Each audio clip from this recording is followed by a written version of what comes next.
সুন্দরবনের প্রত্যন্ত এলাকা হিঙ্গলগঞ্জ, সেখানে রূপমারি গ্রাম পঞ্চায়েতে একটি রাস্তা তৈরি ঘিরে দুর্নীতির অভিযোগ। গ্রামবাসীদের অভিযোগ, কোনো ইটের রাস্তা তৈরি হয়নি, অথচ রাস্তা তৈরির বোর্ড বসে গিয়েছে। সেই বোর্ডে লেখা রয়েছে মাটির রাস্তা সহ ইটের কাজ হয়েছে। রাস্তা তৈরিতে খরচ হয়েছে প্রায় 3.5 লক্ষ টাকা। ইট ফেলে ঢালাই রাস্তা হওয়ার কথা, কিন্তু মাটির কাজ হয়ে রাস্তাটা দীর্ঘ এই 3-4 বছর হচ্ছে পড়ে আছে, রাস্তাটার কোনো কাজ হয়নি।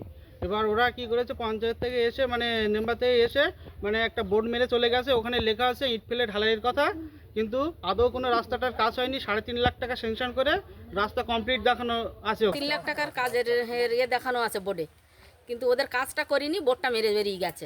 আমরা চাই এর কাজটা হোক।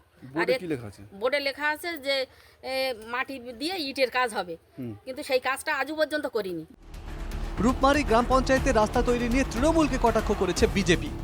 দেখুন, তৃণমূল কংগ্রেস এরকমই ধাপ্পাবাজির দল।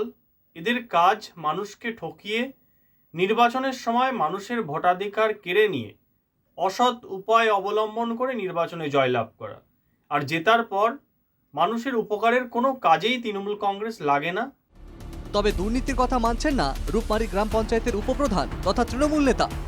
100 দিনের কাজ বন্ধ হয়েছে, ওইটা কিন্তু এমজি এনার্জি এর বোর্ড এবং বিগত পঞ্চায়েত দায়িত্ব নিয়ে সেটা কাজটা করছিল, কিন্তু 100 দিনের কাজ বন্ধ হওয়ার কারণে ওই কাজটা ওখানেই স্টপ হয়েছে, ওর জন্যে কোনো বিল পে হয়নি।